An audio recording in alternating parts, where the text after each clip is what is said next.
오늘은 종말에 대한 예수님의 비유, 그 첫째 시간, 그 이름도 유명한, 많이 다 한두 번 이상 들어보신 열 처녀의 비유를 예수님께서 우리에게 들려주고 계십니다. 이 비유의 시작은 1절 이렇게 됩니다. 그때의 천국은, 이렇게 됩니다. 바로 이 천국 이야기예요. 천국은 모든 그리스도인들의 삶과 구원의 가장 중요한 핵심적인 주제, 핵심 상황입니다. 이 천국이 없다면 사실 구원은 우리에게 그렇게 소중하지 않습니다. 우리가 구원받기 위해서 예수님 믿을 필요도 없습니다. 천국이 없다면 우리가 믿음으로 이렇게 살려고 애쓰고 최선을 다할 필요도 없습니다. 천국이 없다면. 천국 때문에 구원이 의미가 있고 오늘에서 우리가 이렇게 사는 것이 다 의미가 있는 것입니다. 그래서 천국이 얼마나 중요하냐, 예수님께서 본격적인 생애, 그걸 공생애라고 그러죠. 이걸 시작하는 첫 일성이 무엇이었습니까? 회개하라, 천국이 가까이 왔다, 그러시는 것이. 그리고 오늘도 천국에 대해서, 계속 천국에 대해서 말씀해 주시는 것입니다. 천국은 이미 완성됐습니다. 천국은 언제 완성됐느냐? 예수님께서 십자가에서 구원을 완성하시는 순간 천국은 이미 완성되었습니다. 그래서 이 완성된 천국은 우리가 물론 어느 날 죽어서 그 천국에 가겠지요. 혹은 죽기 전에 예수님이 재림하시면 그 천국을 경험하겠지만 죽어서만 가는 것이 아니라 이미 우리가 예수 그리스도를 믿고 구주로 영접하는 순간 천국은 이미 내 안에, 할렐루야, 임하신 것입니다. 그러나 문제는 그 천국이 완전한 천국이 아니라는 것입니다. 천국이 이미 내 안에 시작되었지만 그것은 불완전한 천국이고 매우 부분적인 천국입니다. 이걸 우리에게 설명해 주시기 위해서 하나님이 구약 성경에 출애굽 얘기를 해주신 거예요. 출애굽이 뭐냐? 이스라엘 백성이 애굽의 노예로 있었던 거예요. 노예로 자유가 없이 노예로 종으로 있다가 드디어 모세에 의하여 해방을 받았어요. 그렇다고 바로 적과 꿀이 흐르는 가나안에 들어간 게 아니에요. 광야 생활을 통해서 자기의 그 노예된 습관, 죄의 옛 모습을 다 벗어버리고 하나님의 자녀답게 삶을 훈련함으로써 마침내 가나안에 들어가게 된 것처럼 우리 안에 이미 천국이 왔지만 완성된 천국이 아니라 아주 부분적인 천국이에요. 왜냐? 우리 안에 아직 노예의 근성과 죄된 옛사람의 습관이 남아있기 때문에 그런 것이죠. 그래서 신앙이 성숙한다는 것은 무엇이냐? 이 노예의 근성, 죽음의 종된 근성을 벗어버리고 하나님의 자녀답게 살 수 있는 훈련을 하는 것, 그게 바로 오늘의 교회 생활이고 신앙 생활이에요. 마침내 이것을 마치고 천국에 우리가 죽는 날, 또 주님이 오시는 날 우리는 완성된 천국을 경험하게 되는 것입니다. 우리가 천국에 대하여 반드시 또 알아야 되는 중요한 것은 무엇이냐? 천국은 위치적 개념이 아니라 통치의 개념이라는 거예요. 통치의 개념. 이걸 조금 쉽게 설명드리면 개성을 한번 생각해요. 개성은 위치적으로 서울에서 100km도 안 떨어져 있어요. 한 50km 떨어져 있나 그래요? 그러나 거기는 대한민국의 통치가 미치질 않고 북괴의 통치가 미치는 거예요. 그러니까 서울에서 거리가 100km뿐이 안 되지만 거기는 자유가 없고, 그렇죠? 아주 그 북괴의 그 어려운 힘든 비극과 눈물이 있는 곳이에요. 그러나 제주도는 여기서 막 한 700km 떨어져 있어요. 부산, 목포 한 500km 떨어져 있어요, 위치적으로. 그러나 그것은 대한민국의 통치가 미치는 곳이니까 서울에서 멀리 떨어져 있어도 같은 자유와 평화와 기회가 주어져 있는 것이죠. 바로 이 천국이라는 것은 통치의 개념이에요. 우리가 이것을 이해할 때 선교와 전도를 이해할 수 있어요. 선교와 전도는 무엇이냐? 아직 이 하나님의 통치가 미치지 않는 수많은 나라와 지역에 하나님의 거룩한 사랑의 통치가 임하게 우리가 전하는 전도와 선교. 또 대한민국 안에서도 아직 어떠한 정치 권력, 경제 구조, 사회적 부조리 속에 하나님의 통치가 미치지 않는 영역에 우리가 예수의 십자가 사랑과 말씀을 가지고 하나님의 통치가 미치게 하는 것, 이것이 바로 선교와 전도이며 우리가 사회 봉사를 하는 이유라는 것이죠. 또 이거보다 더 중요한 것은 바로 내 안에 하나님의 통치. 우리가 예수님을 믿고 예수님을 구주로 영접했다 하지만 아직도 내 영혼 안에, 나의 삶의 안에 하나님의 통치가 미치지 않는 부분이 많이 있기 때문에 그런 거죠. 그래서 우리는 내 안에 아직 하나님의 통치가 미치지 않는 그 영역까지 하나님의 말씀과 사랑의 통치가 미치도록 노력하는 것, 이것을 신앙 성장, 신앙 성숙, 혹은 우리가 얘기하는 영적 싸움, 이것을 영적 훈련이라고 얘기하고 있는 것입니다. 바로 이 천국에 대하여 말씀하시면서 예수님은 종말론 비유 첫 번째, 그 이름도 유명한 열처녀 얘기를 들려주시는데요. 1절 보겠습니다. 그때 천국은 마치 등을 들고 신랑을 맞으러 나간 열처녀와 같다 그러셨어요. 이것이 믿음이에요. 바로 우리는 모두가, 우리 그리스도인은 예수님의 신부라는 거예요. 신부. 참 여자들이 이걸 더 이해하기 쉽겠다 이런 생각을 합니다. 예수님이 신랑 남편이고 우리 모든 그리스도인들은 이 예수님을 맞는 거예요. 우리는 신부다. 이게 신앙생활이라는 거예요. 죄송한 얘기지만 여자의 삶은 거의가 신랑에 의하여 결정되는 것입니다.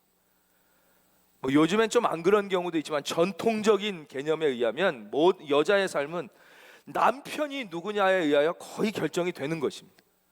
남편이 왕이면 그 여자는 왕비의 삶을 사는 것입니다. 남편이 부자면 대부분 부유한 삶을 삽니다. 남편이 고귀한 신분이면, 물론 여자가 출세해서 여자 따라가는 사람도 있지만 대부분 아내도 고귀한 공동체 안에서 살게 되는 것입니다. 바로 그 말씀을 해주시는 것이죠.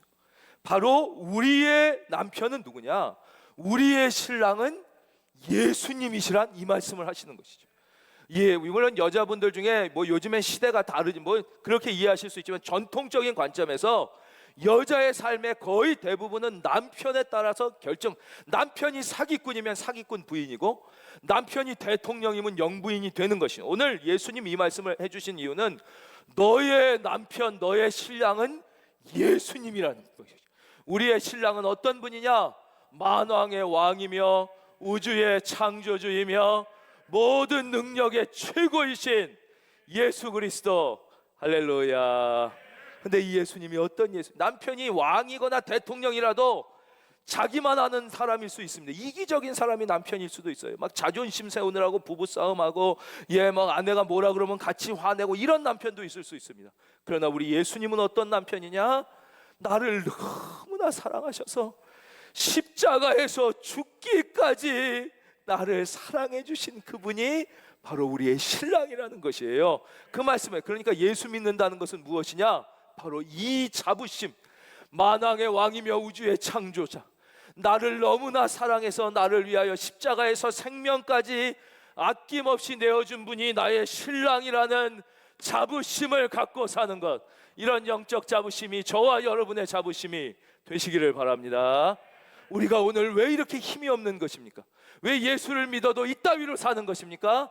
나의 신랑이 예수님이라는 자부심을 잊어버렸기 때문에, 그 예수님이 나를 얼마나 사랑하시느냐에 대한 자부심이 없어졌기 때문에 시잘데기 없는 세상의 남편이 나의 자랑이 되고 세상의 별것, 비교할 수 없는 것, 그것들이 나의 자랑이 되면서 진짜 자부심을 잃은 채 세상 속에서 우리가 초라하고 비참한 그리스도인의 자부심을 놓친 채 살고 있는 것이 아닌가.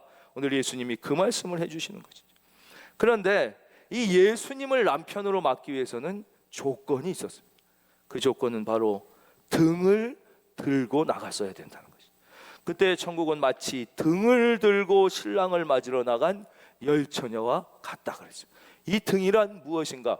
이건 뒤에 말씀드리겠습니다. 2절, 그 중에 5은 미련하고 5은 슬기 있는지라. 아주 중요한 말씀입니다. 근데 예수님을 신랑으로 맞이한다고 하는 그 그리스도인들이 모두 다 슬기로운 사람이 아니라는 거예요. 우리가 교회 안에 예수 믿는다고 하는 사람들 중에는 반드시 두 부류, 영어로 두 그룹의 사람들이 나눠진다는 거예요. 반은 5명은 슬기로운 그룹, 구원받는 그룹이고, 반 5명은 어리석은 미련한 그룹, 구원받지 못하는 그룹이 있다는 것이 오늘 아주 중요한 말씀이에요. 그 중에 5은 미련해. 다 등은 가졌지만 5은 슬기 있어. 이 차이가 뭐냐? 슬기 있고 미련한 차이는 3절에 나와 있어요. 중요하니까 화면 보겠습니다. 우리 가정에 소파에 앉아 있는 분, 서서 예배 드리시는 분 다 집중하셔서 3절 말씀 시작. 등을 가지되 기름을 가지지 아니하고, 4절도 계속해서요. 시작. 슬기 있는 자들은 그릇에 기름을 담아 등과 함께 가져갔더니. 등은 다 갖고 있다는 거예요. 등은 무엇이냐? 우리 큰은혜 교회는 장로교입니다. 대한예수교 장로회. 어느 교회는 침례교도 있을 것입니다. 어느 교회는 뭐 성결교도 있고, 어떤 교회는 순복음교회도 있을 것입니다. 이런 것이 등입니다. 우리 큰은혜 교회는 재직회가 있고 공동의회가 있고 당회가 있습니다. 이런 것이 등입니다.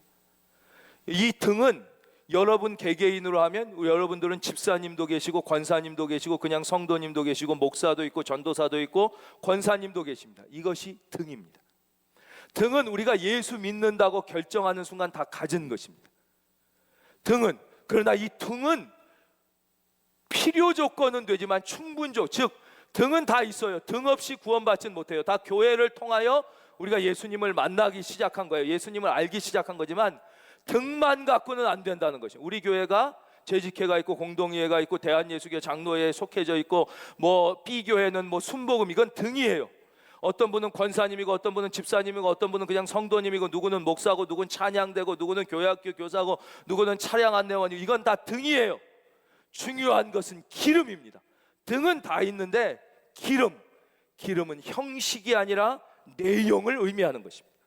사람들은 등에 관심이 있어요. 이 교회가 어느 교단에 속했냐, 이 교회가 규모가 어떠하냐, 내가 집사냐, 내가 부장이냐, 내가 장로냐, 내가 권사냐, 내가 뭐 찬양대 소프라. 그러나 예수님의 관심은 등이 아니라, 등은 다 있다는 거예요. 기름에 있는 것입니다. 그 교회가 어느 교단에 속했느냐가 구원을 결정짓는 게 아니라 그 교회 안에 진짜 믿음이, 할렐루야, 진짜 내용, 예수님을 위하여 생명까지 바치는 그 교회다움이 있느냐, 믿음이 진짜 있느냐, 이것이 기름입니다. 그 사람이 목사냐, 이것은 구원에 아무 관계가, 이것은 등입니다. 그 사람이 장로냐, 권사냐, 집사냐, 아니면 아무것도 아닌 성도냐, 이건 등입니다. 중요한 것은 그 목사가 목사다운 믿음이 있느냐, 그 권사가 진짜 그 속에 믿음을 갖고 있느냐. 찬양대에서 우리는 등이 있습니다. 다 찬양대 하면 다 찬양합니다.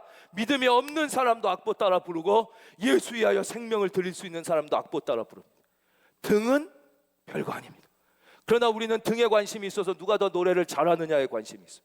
어느 교회가 더 조직이 세련되냐에 있습니다. 그러나 예수님의 관심은 등이 아니라 기름에 있는 것입니다.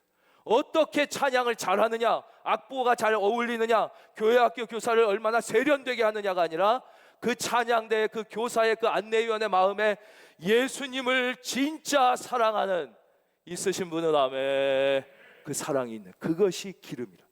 여러분 반드시 기억해야 합니다. 등은 누구에게나 다 있습니다. 그러나 등이 있어도 5명은 기름, 내용이 없었기 때문에 미련하게 됐고 구원받지 못한 것입니다. 우리는 다시 스스로에게 물어야 됩니다.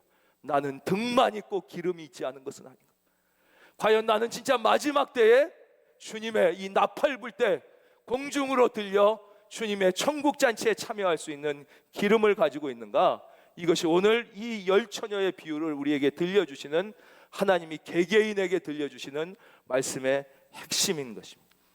슬기 있는 자들은 그릇에 기름을 담아 등과 함께 가져갔더니 신랑이 더디움으로 다 졸며 잘세. 우리는 겸손해야 합니다. 처음에는 미련한 5처녀도 다, 우리는 다 나도 기름이 있다고 생각하는 거예요. 다 불이 켜져 있었다니까요. 조금은 다 있었다는 거예요. 내가 믿음이 있으니까 교회 나와서 봉사하지, 내가 믿음이 있으니까 예배 드리고 헌금도 드리지. 그러나 그 정도 갖고는 안 된다는 거예요. 미련한 사람도 처음엔 등이 켜져 있었다. 누구나 조금은 다 있어요. 그 정도는 여분의 기름, 충분한 기름이 있어야 된다. 그런데 문제는 신랑이 더디옴으로 다 졸며 자게 됐습니다. 신랑이 더디왔다는 것이 이 이야기의 클라이맥스입니다. 이게 놀라운 얘기입니다. 왜냐? 신랑이 더디왔다는 것은 무슨 뜻입니까? 슬기로운 처녀나 미련한 처녀가 예상한 것과는 다르게 왔다는 것입니다. 슬기롭건 미련하건 인간의 계획과는 다른 때에 하나님이, 예수님이 오셨다는 것입니다. 즉 하나님의 시간과 계획은 인간의 시간과 계획과 다르다는 것입니다. 우리가 잘 아는 기생충이라는 영화를 보면 주인공 성광아가 이런 대사를 하는 걸 본 적이 있으실 거예요. 너는 다 계획이 있구나. 우리는 다 계획이 있습니다. 세상 사람들은 일반적으로 다 자기의 계획이 있습니다. 그러나 여러분 반드시 명심하십시오. 그 계획은 계획대로 되지 않을 것입니다. 우리는 그것을 인정해야 합니다. 근데 우리는 내 계획대로 될 것이라고 착각해서 노후를 준비합니다. 천만의 말씀입니다. 그때까지 살지 죽을지도 모릅니다. 우리는 내 계획대로 될 거라고 해서 자녀의 교육과 미래, 나의 미래에 대하여 계획을 세웁니다. 계획 세우는 게 나쁜 것입니까? 그건 아닙니다. 그러나 여러분 생각해 보십시오. 여러분이 여러분의 자신과 여러분의 미래와 여러분의 자녀에 대한 계획이 하나님의 말씀으로부터 온 것입니까? 여러분의 경험과 여러분의 지식과 여러분의 욕망으로부터 온 것입니까? 대부분의 인간의 계획은 우리의 지식과 경험과 욕망으로부터 온 것입니다. 그래서 하나님은 그 계획을 꺾으시는 것입니다. 여러분의 인생이 여러분의 뜻대로 되지 않을 때, 여러분의 계획이 무너질 때, 여러분의 자녀가 여러분의 기대대로 되지 않을 때 우리는 할렐루야를 불러야 되는 것입니다. 하나님 정말 감사합니다. 내 계획이 무너졌으니 이제 하나님의 계획대로, 할렐루야, 하나님의 계획대로 하여 주시옵소서. 우리는 할렐루야를 불러야 돼요. 우리는 교만합니다. 다 우리는 졸며 잔다는 걸 인정해야. 예수님께서 겟세마네 동산에서 땀방울이 핏방울이 되도록 기도하실 때도 베드로가 옆에서 잤습니다. 근데 예수님은 그걸 놔두셨어요. 왜냐? 육신을 가진 우리가 얼마나 약하다는 거죠. 성경은 우리를 깨어 기도하라고 그러지만 인간은 졸지 않고 깨어 기도할 만한 그런 존재 자체가 못 됩니다. 우리는 늘 졸 수 있다는 거죠. 그래서 우리는 겸손해야 됩니다. 사람들은 교만합니다. 배운 사람은 배워서 교만합니다. 학벌이 좋은 사람은 학벌이 좋아서 교만합니다. 직업이 괜찮은 사람은 직업 때문에 교만합니다. 돈이 좀 있는 사람은 돈 때문에 교만합니다. 하여튼 이런저런 이유로 다 교만합니다. 근데 놀라운 것은 교만할 만한 이유가 있어서 인간은 교만한 게 아니라는 것입니다. 모든 사람들이 제일 천히 여기는 술집 여자들도 교만합니다. 몸 파는 여자가 그 사람들 사이에도 교만이 하늘을 찌른다고 합니다. 룸사랑도 급에 따라서 일하는 여자들의 교만의 차이가 다르다. 도둑놈들도 교만합니다. 도둑놈 주제 더 잘 훔치는 놈과 못 훔치는 놈이 교만합니다. 깡패, 폭력배 주제 폭력배도 더 싸움 잘하는 폭력배가 그렇지 못한 폭력배보다 교만합니다. 여러분 교만은 천에 하나라도 그래도 내가 뭔가 있어서 교만하다고 착각하면 안 됩니다. 교만은 모든 인간의 내면 속에 있는 사탄의 흔적이. 그래서 고난에 대하여 말씀드리겠습니다. 우리 인간은 고난을 피해갈 수 없는데 모든 고난은 예수님을 영접하기 전에 오는 모든 고난은 마귀와 관련되어 있습니다. 그러나 내가 진짜 예수님을 믿고 나서 오는 고난의 대부분은 바로 우리의 이 교만과 관련돼요. 즉 하나님의 목적은 무엇이냐? 우리를 하나님의 자녀답게 만드는 데 있기 때문에 우리의 성품 가운데 교만의 흔적을 지우시는데 하나님의 거룩한 목적이 있습니다. 여러분 이거 하나만 분명히 깨달으셔도 우리가 의미 없는 고난을 빨리 극복할 수 있습니다. 대부분 예수 믿은 다음에 오는 교만은 다시 말씀드리지만 이 교만과 우리의 성품을 하나님의 자녀답게 만들기 위한 하나님의 훈련입니다. 그러나 우리는 교만하기 때문에 계획을 합니다. 교만하기 때문에 생각을 합니다. 교만하기 때문에 어리석은 처녀가 되는 것입니다. 인간적으로 생각해 보세요. 이 미련한 처녀 5명이 세상적으로 볼 때는 예수님이 말씀하신 슬기로운 처녀 5명보다 솔직히 세상적으로는 더 똑똑하고 슬기로워 보였습니다. 야, 저녁 6시에 신랑이 오는데 기름이 그 정도면 충분하지. 뭐하러 돈 아깝게 딴 데 쓸 때도 많고 나중에 결혼하면 모두 사야 되고 쓸 때가 많은데 왜 그 돈을 다 갖다가 기름을 사냐? 이랬을 것입니다. 그러니까 6시쯤 신랑이 오니까 그 정도 기름, 세상적으로 볼 때는 그렇습니다. 너 기도 드리는 건 기도 드려도 너 할 바는 해야 되지 않냐? 뭐 할 바 하지 말라는 건 아니지. 너 그렇게 모두 기도하고 하나님 위하여 다 산다고 네 인생, 너 그래도 세상적으로 준비할 건 준비하고 애들 공부시킬 건 다 공부시켜야 되고 뭐 할 거 공부시키지 말라는 게 아닙니다. 그러나 이렇게 하나님의 것과 세상에 내가 챙겨야 될 것을 세상적 지혜로 챙기는 것을 하나님은 미련하다고 그러는 것입니다. 여러분 다시 한번 축복하겠습니다. 세상으로 볼 땐 지혜로우나 하나님이 볼 때 미련한 자가 되지 말고, 세상으로 볼 때 미련해 보이지만 하나님이 볼 때 지혜로운 진짜 슬기로운 처녀가 되시기를 바랍니다. 우리가 요 정도 예배드리고 내가 그래도 11조 제대로 하고 내가 이렇게 사니까 충분하다고 생각하는 것은 어리석은 다섯처녀입니다. 그 정도를 가지고 되지 않습니다. 예수님은 우리를 위하여 생명까지 주신 신랑이에요. 예수 믿는다는 것은 무엇이냐? 예수님이 나의 신랑이라는 거룩한 자부심을 가지고 그분이 다시 오실 그날을, 그분을 만날 날을 사모하며 기뻐하며 감사하며 찬송하며 거룩하게, 비록 우리 안에 억울한 일과 고난과 아픔이 있더라도 그런 것에 개의치 않고 세상 말에 개의치 않고 믿음의 길을 뚜벅뚜벅 걸어가는 것, 그렇게 사시기를 바랍니다. 그것이 바로 신부의 삶입니다. 나는 이분이 너무 좋지만 이 남자도 포기할 수 없어서 반은 예수 신부고 반은 세상의 신부다. 이런 여자는 하늘나라엔 필요 없는 것입니다. 그건 누구의 아내도 되지 못하는 것입니다. 예수님의 아내면 예수님의 아내로 살아야 되는 것이지. 낮에는 저쪽 아내, 밤에는 이쪽 아내는 생각만 해도 더럽잖아요. 그래서 성경은 그것을 영적인 간음이라고 하는 거예요. 영적인 간음.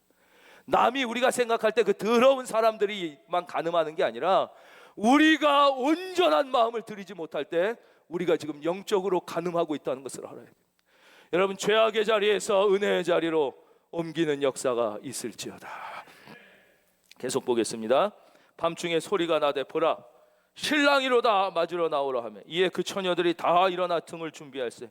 미련한 자들이 슬기 있는 자들에게 이르되 우리 등불이 꺼져가니 너희 기름을 좀 나눠달라 하거늘. 여기서 우리가 반드시 또 발견해야 되는 중요한 메시지가 있는데, 그건 무엇이냐? 예수를 믿는다는 것은 처음도 중요하지만 나중이 훨씬 더 중요하다는 거예요. 미련한 처녀도 슬기로운 처녀도 처음엔 다 등에 불이 켜져 있었다니까요. 젊어서 예수 잘 믿는 거 귀한 것입니다. 그러나 하나님이 더 귀하게 보는 것은 머리가 백발이 되어서도 잘 믿는 것, 그것을 더 귀하게 보는 것입니다. 처음 예수 믿고 1년, 2년, 3년, 4년, 5년 동안 잘 믿는 것도 귀한 것입니다. 그러나 하나님이 더 귀하게 보시는 것은 하나님 앞에 서는 그 순간까지 더 잘 믿는 것. 여러분, 그러시기를 바랍니다. 그게 더 귀한 것입니다. 그래서 교회는 젊은이와 청년들이 많아야 되지만 젊은이와 청년들만 많은 교회가 좋은 교회가 아닙니다. 노인이 많고 어른이 많고, 할렐루야, 새신자가 많은 교회가 좋은 교회지만 새신자만 많다고 좋은 교회가 아닙니다. 30년, 40년, 50년 평생을 잘 믿는 사람이 많은 교회, 우리 교회가 좋은 교회인 줄로 믿습니다. 너무 교만한가요? 그런 교회가 이제 돼야 된다 이것이죠. 그래서 많은 목사님들이 우리 교회를 보고 야, 청년이 많고 젊은이들이 많다, 뭐 이렇게 이제 뉴스에 나오고 그러면 되게 부럽다 그러시는데 뭐 너무 과찬이시죠. 그러나 제가 여기까지 나오지만 못 드리는 말씀은, 목사님, 우리 교회는 어른들이 많습니다. 우리 교회는 믿음이 좋은 백발노인들이 많습니다. 그래서 우리 교회는 좋은 교회. 이 말씀을 드리고 싶을 때가 늘 많았습니다. 9절, 슬기 있는 자들이 대답하여 이르되 우리와 너희가 쓰기에 다 부족할까 하노니 차라리 파는 자들에게 가서 너희 쓸 것을 사라. 이 말씀을 읽고 이렇게 야박하게 자기 거 좀 주지, 이렇게 이 말씀을 이해하면 완전히 이 말씀의 포인트를 놓친 거예요. 이 말씀의 핵심은 무엇이냐? 믿음은 나눠줄 수 없다는 것입니다. 전에 어느 유명한 그 교수님을 만나서, 이분은 아주 우리나라에서 손꼽힐 정도로 최고급 영어를, 외교관으로 최고급 영어를 구사하셨던 분입니다. 아주 고급 영어를 하시는 거예요. 지금도 매일 1시간 이상씩 고급 어휘를 이렇게 암기하시면서 70이 됐어도 하는 분인데, 문제는 이제 자녀분도 미국의 대학에 유학을 가기 위하여 박사 영어 공부를 하는데 볼 때마다 너무 안타까운 게, 내가 가지고 있는 이 영어의 반만 나눠줘도 얘가 엄청 영어를 잘하는 거예요. 아무 고민이 없을 텐데 문제는 내가 가지고 있는 영어의 10분의 1도 나눠줄 수가 없는 거더라는 거예요. 그렇잖아요. 예. 그냥 어떻게 영어 공부를 해야 되는지 방법을 가르쳐 줄 수는 있어요. 도와줄 수는 있지만 나의 영어 실력을 나눠줄 길이 없다는 게 참 안타깝다. 이런 말씀을 이렇게 그냥 식사 자리에서 하셨는데 딱 제 머리에 들어. 그렇습니다. 자기가 아무리 영어 만을 갖고 있어도요, 1000만 나눠줘도 얘가 막 미국 대학 유학 갈 수 있어도 못 나눠주는 것입니다. 믿음이 그렇습니다. 믿음은 어머니가 아무리 믿음이 좋아도, 아내와 남편이 아무리 믿음이 좋아도, 내 옆에 집사님과 소그룹 리더가 아무리 믿음이 좋아도 그걸 나눠 가질 수가 없는 것입니다. 도와줄 수는 있어요. 말씀을 읽고 기도를 하십시오. 도와줄 수는. 그러니까 여기서 믿음은 절대 나눠줄 수가 없다는 그 말씀을 하는 것이에요. 9절 10절 그들이 사러 간 사이에 신랑이 오므로 준비하였던 함께 혼인잔치에 들어가고 문은 닫힌지라. 장면을 아마 상상력을 보세요. 이 얘네들도 큰일 났어요. 그렇죠? 이게 등은 있는데 기름 다 떨어져 가지고 이제 불이 꺼져 가니까 이 큰일 났다 막 이래 가지고 막 도와달라 나눠달라고 그러는데 못 나눠준다 그러니까 이제 막 그 밤중에 허겁지겁 막 달려가 가지고 막 기름진 문을 두드려 막. 그러니까 안 그래도 깊이 잠들어 있던 주인이 막 욕하면서 왜 잠든 사람을 깨우냐고 그러니까 기름 주세요 막. 그러니까 온갖 욕을 다 쳐들어가면서 기름을 달라고 사정해서 간신히 사갖고선 헐레벌떡 뛰어왔어요. 그러나 어떻게 됐어요? 10절 그들이 살아간 사이에 신랑이 오므로 준비하였던 자들을 함께 혼인잔치에 들어가고 문은 이미 닫힌 거예요. 그 후에 남은 처녀들이 와서 이르되 주여 주여 우리에게 열어주소서. 할 말이 있을 거 아니에요? 내가 이렇게 봉사했는데, 내가 그래도 그 교회 몇십 년 다녔는데, 모태 신앙인데 내가 다 등 옛날 있고 예 그랬었는데 왜 안 됩니까? 이게 영적 진리예요. 대답하여 이르되 진실로 너에게 이르노니 내가 너희를 알지 못하노라. 허겁지겁 신앙 혹은 헐레벌떡 신앙이 있어. 가끔 똑똑한 척하고 이런 사람들이 있죠. 젊었을 땐 좀 내가 하고 싶은 대로 하고 나이 들어서 잘 믿겠습니다. 오늘 성경을 보아야 합니다. 세상 사람은 또 늘 한 박자 늦는 사람이 있어요. 그래서 후에 아유 고등학교 때 그때 내가 공부 조금만 열심히 할 걸. 아유 그때 내가 조금만 이렇게 할 걸. 한 발짝씩 꼭 늦는 사람들이 있어요. 그러나 세상은 늦어도 살 길이 있어요. 세상은 그러면 사정하면 문이 열릴 때도 있어요. 그러나 영적인 세계는 헐레벌떡 허겁지겁 내 나름의 지혜를 가지고 지금은 나 하고 싶은 거 하다가 그때 하겠다 기회가 없다는 것입니다. 네가 하나님보다 지혜롭다고 착각해서는 문은 닫히고 영영 기회가 없는 것입니다. 죽음의 사자가 찾아와 나의 심장을 멈추게 하는 그때 10분만 소용없다는 것입니다. 주님이 다시 나팔소리 울리며 내려오실 때 5분만 기회가 없다는 것입니다. 여러분 지금이 은혜 받을 만한 때요, 지금이 구원의 날이니 지금 결단하시기를 주의 이름으로 축원합니다. 그런즉 깨어있으라. 13절 말씀을 우리 다 같이 읽겠습니다. 이 한 절 말씀 들려주시려고 예수님이 이 열처녀 얘기를 우리에게 해주신 거예요. 13절 다 같이요 읽겠습니다. 시작. 그런즉 깨어있으라. 너희는 그날과 그때를 알지 못하느니라. 우리는 기회를 주실 때 준비해야 됩니다. 등은 우리가 예수 믿는 순간 이미 다 준비해서, 문제는 기름이 준비되어 있는가. 그래서 우리는 우리의 믿음을 깊게 해서 영적으로 충만한 기름을 채우고 준비해야 돼요. 불필요한 일에 시간을 뺏겨서는 안 됩니다. 우리의 시간은 제한되어 있습니다. 여러분 쓸데없는 것에 여러분의 열정을 바쳐서는 안 됩니다. 우리의 에너지와 열정은 제한되어 있습니다. 필요 없는 곳에 우리의 건강을 들여서는 안 됩니다. 우리의 건강도 제한되어 있습니다. 우리는 우리의 시간과 우리의 건강과 우리의 열정 에너지가 제한되어 있다는 것을 빨리 깨닫고, 이제는 쓸데없는 데 마음 쓰지 말고, 시간 뺏기지 말고, 열정 쏘지 말고, 건강 쓰지 말고, 이 진짜 중요한 천국 예수님을 준비하는데 우리의 시간과 에너지와 열정을 쏟아야 될 때입니다. 여러분, 바로 지금부터 이제는 더 이상 과거처럼 살아서는 안 돼요. 과거처럼 믿어서는 우리에게 영영 기회가 없을 수 있다고 주님은 말씀하시는 것입니다. 여러분, 기름을 충분히 준비한 슬기로운 5 처녀 안에 여러분이 들어갈 수 있기를 예수의 이름으로 축원합니다.